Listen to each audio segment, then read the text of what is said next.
Hey, what's going on YouTube? Alabama Reloader here.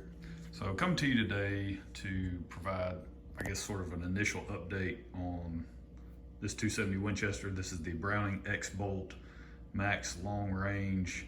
I don't know, add in another 10 different adjectives or whatever. I don't even know if that's the right, whatever. Add in about 5 or 6 other descriptive words, but Browning, they've got some really long model names for their rifles. So picked this one up a little while back, did a kickoff video about it, not too long ago, but it is in probably its final configuration, to be honest with you. I really like this Athlon Optics Midas Tac. This is the Gen 2 version, 5 to 25 by 56. This is the 34mm tube. Configuration over on Midway. I did a video about this optic. Midway USA, I think they actually still have these on sale. It was an insane deal. It was like less than 400 bucks, I believe, back when I picked it up, which is crazy because I actually had bought the Gen 1 version back, I think it was not long after those came out. That's been several years ago. And that was a 30mm tube version. I think it was like maybe a 6 to 24 by 50. I think it was like a 6 to 24 by 50, something like that. And that was, at the time when I bought that scope, it was the most expensive scope I'd ever purchased. And I think I paid like just over, or it might have been just under 600 bucks. I picked it up from Mr. Big Guns in Huntsville, and they were running a really good deal on it because they're an Athlon distributor, and so they had a really good price on it. But yeah, at the time that was the most expensive scope I had owned. So the fact that you can pick up this Gen 2 version with a 34mm tube, 5 to 25 by 56, for cheaper than that, that blows my mind. This is a really good scope. But overall, huge fan of this gun so far. I've put, let's see, I'm trying to remember now. I've put 40 rounds down the barrel, okay, 40. And my plan was to take some of the Sig Sauer brass that I had already had that had a ton of firings on it. My plan was just to load up 50 rounds of the Hornady 150 grain SST with Shooter's World 4350 powder. Okay, if you go and look at Shooter's World load data for SW4350, the only 270 Winchester load data they have available is that combination. It's 150 grain Hornady SST and Shooter's World 4350. I can't remember the exact charge weight range, but I went with something not necessarily up near the max charge. I just went with 50 grains. 50 grains of that powder, and I thought I had enough of the 150 SSTs to make that happen, to load up all 50. Well, it turns out I didn't. Okay, I only had 12. I had a box sitting out there on the reloading bench, and I only had 12 left. So, but I also had 140 grain SSTs. And I was like, well, if this is good enough for the 150, surely this is gonna be a safe load for the 140s. And it definitely was. I don't know what type of test barrel they used in their load data development, because I don't know. I'm getting like 25-60 on the velocity with the 140s and 50 grains of Shooter's World 4350, which is insane because they show much higher velocities with that powder and the 150 combination. So yeah, and with the 150s it was very similar. It was like 25, it was like 25-50, 25, 25, 25-50. So it's extremely slow. Not sure I believe that load data at all. But yeah, so how did it shoot? That was the thing. Loaded up all 50 of those with 50 grains and just wanted to go in to break in the barrel. There we go. That way, hopefully somebody will get triggered down in the comments and really start to provide their expert opinion. I love it. when that happens. So I did a barrel break-in. That way we can break in the barrel. That way we have the most accurate and we can have the most precise rifle possible because we did a barrel break-in. And the barrel break-in is critical to the barrel break-in process. And it's all about the barrel break-in. And if you don't do the break-in, I mean, what are you even doing? No, I like to throw those words together because I'm sure somebody's gonna lose their mind down in the comments. But not necessarily like a barrel break-in process of like a, hey, let me shoot clean. I didn't do that. So I've shot 40 rounds, I hadn't cleaned it. Essentially, it's more in line with, was it Tim from Little Crow Gunworks? Yeah, he says, you know, whenever you get a new barrel, right, put a couple hundred rounds on it before you really get into some serious load development. I don't know why. Go ask him, okay? I just know that I'm gonna put 50 rounds on it, then we're gonna get into some semi-serious load development. You guys know I'm not that serious. So that's the plan. I've shot 40. What is it? 12 of them are not on this target. So this is a 28 shot group. Okay, that's a 28 shot group with the Hornady 140 grain SST. All right, so 28 shots.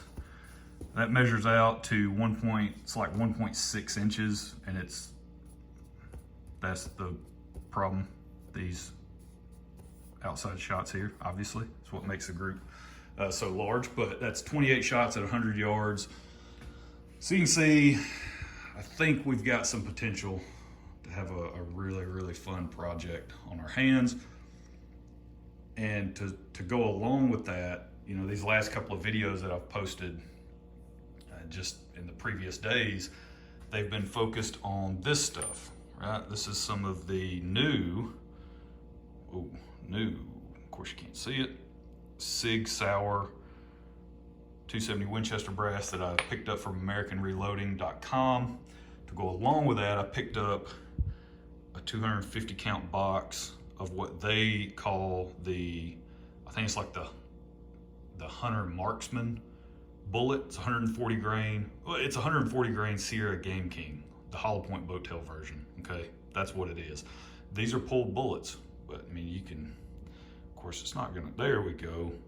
But it says it's not really gonna come through, but you can kind of see that discoloration, that change there where the bullet was seated down into the case previously. Plus there's some pull marks on these.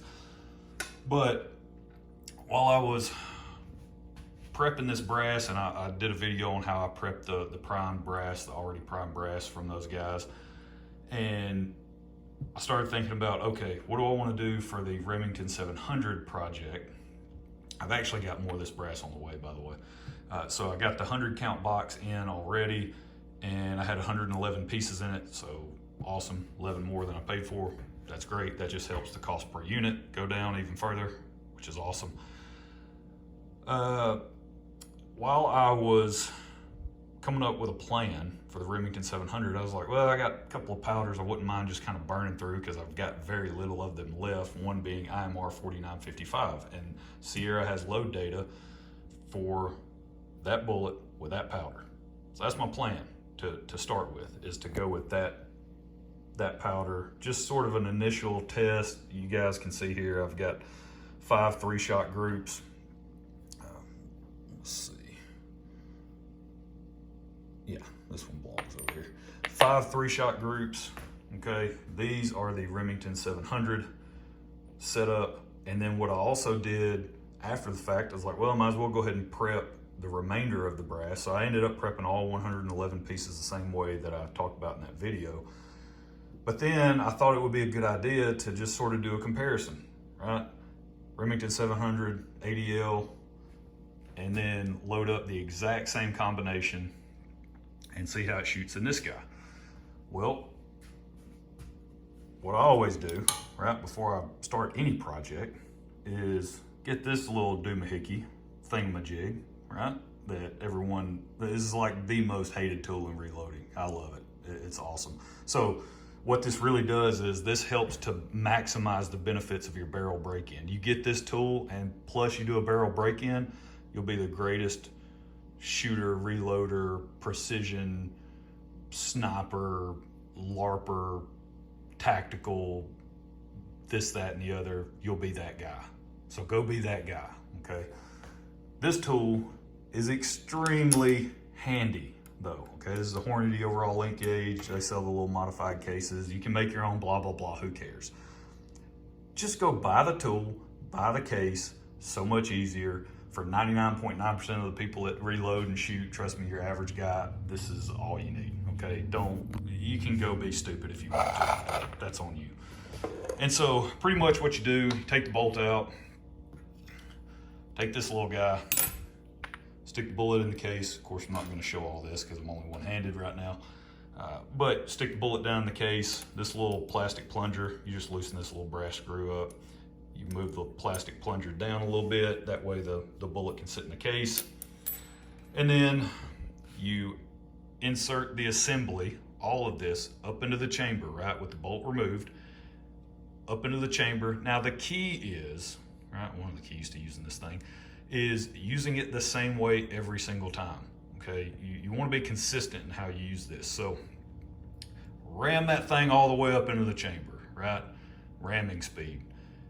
Once you do that, you push the plastic plunger forward, right? Because this little brass screw is loosened up. That pushes your bullet into the lance, right?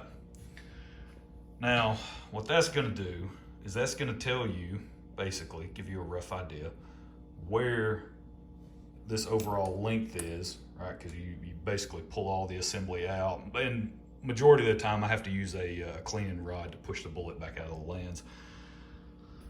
And what that'll tell you, once you have everything assembled and your bullet in there or whatever, just think it's gonna look something like this, right? You stick your calipers on here, measure it to the tip of the bullet, or you can do a headspace comparator. You can do ogive, base to ogive if you want to do it that way. That's fine too. However you want to do it. I just do the base to the tip of the bullet and it works fine. And that gives you kind of a rough idea, pretty close. Hey, this is where your bullet's gonna make contact with the rifling, right? Depends on how hard you jam the little plastic plunger and all that. Again, you need to be consistent in how you actually utilize this tool. But long story short, or I guess long story longer, because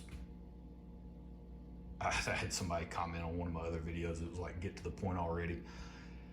The point is that these are my videos and I will say what I want and make them however I want them. It's your fault you watched. It's not mine. That's your fault. I mean, if you're gonna hang around that long on a video, that's your own fault. So what I found interesting when I used this method, right? Because I wanted to check, hey, where does this bullet make contact with the rifling in the Remington 700 ADL? That again, just a reminder, is from like the late 70s, early 80s, versus brand new high speed, low drag, whiz bang, you know, X-Bolt, Browning X-Bolt from like whatever, super recent. It was like 2019 or something, I think, is when they first came out with these. So, interestingly enough, the stuff for the Remington 700, it jams, I say jams, its touch point is somewhere around 3.26, right? 3.260 inches. According to the Sierra load data, their recommended overall length with this bullet is 3.200 inches. So in neighborhood 60 thou jump, right? That's how you would view that. Well, I loaded up those in the Remington, loaded up the exact same test loads with IMR 4955 in a different batch of brass for this guy. I was like, oh yeah, I need to double check this one as well. Well, guess what? This one jams in about 3.160, about 100 thou shallower, okay, shorter than what the Remington does, right? So I'd already loaded all these to 3.200, so I just went back and dropped them another 50, and now I'm at 3.150. I'm not necessarily afraid of seating it deeper than the length that was recommended in the manual. A couple of reasons why. One is because I'm starting low. Ooh, I forgot to mention, the golden rule of reloading, so all the safety people, don't lose their minds. Start low and work your way up to find a safe load in your rifle. So that's what I'm doing with IMR 4955. I am starting pretty low and working my way up. I'm jumping 1 grain increments at a time, but I am starting low, working my way up. Plus, to go along with that, whenever I seated the bullet at the Sierra recommended overall length, it ain't gonna show. It ain't gonna do it. It's like almost impossible to get this on camera, but there we go. Right above the case mouth, you guys can see that shiny portion right above the case mouth. It's like a ring around the bullet. Okay, well that's from where it was seated previously, right? So you can even see that this bullet was actually seated deeper in the factory ammunition. Okay, so you can see that. So it was seated deeper than 3.200, and whenever I line it up, it's basically like that 3.150 overall length, right? If I take one of these bullets and seat it, basically messing around with the overall length, it is pretty much that 3.150 overall length that I loaded these guys to, right? So 50 thou shorter than what Sierra recommends, but again, I think we're gonna be okay, at least to start off with, because again, I did load so relatively low on the charge weight range, so we'll work our way up. And of course, if we run into any issues whatsoever, obviously we'll stop, pull bullets, do whatever we need to, but I think we're gonna be okay in this particular situation. But that is why the most hated reloading tool is such a critical piece of equipment, right? Go get you one, guys. If you're getting into reloading, whatever, if you want to waste your time and do it some other method and whatever, or you could just buy this, buy that, and be done. Pretty straightforward stuff. So that's it. That's where we're going to leave it. Long-winded video to say that I'm pretty excited about how this thing shot. Again, so I shot 12 of the 150s. They're off on a different target, but it shot not necessarily this good because it was the first 12 rounds down the barrel. But not bad either. It was pretty promising when I saw the 150s, and then I switched over to the 140s, and I was like, I just want to put everything on the same target. I've got 10 more to go, so I got to get back out to the range and shoot the last 10, but very exciting results. So you guys stay tuned. I'll have some more 270 Winchester stuff coming, and obviously I'll do a side-by-side comparison. I've got a few powders already picked out that I want to sort of do this little comparison between the X-Bolt and the Remington 700 with this brass and these bullets. So you guys stay tuned for that. Don't forget, check out alabamareloader.com. Go check out the website if you're interested in hat, different stuff like that. Just go see what all's over there. And then also don't forget AmericanReloading.com. That's where you get all the good deals. So we'll catch y'all next time. Y'all have a good one.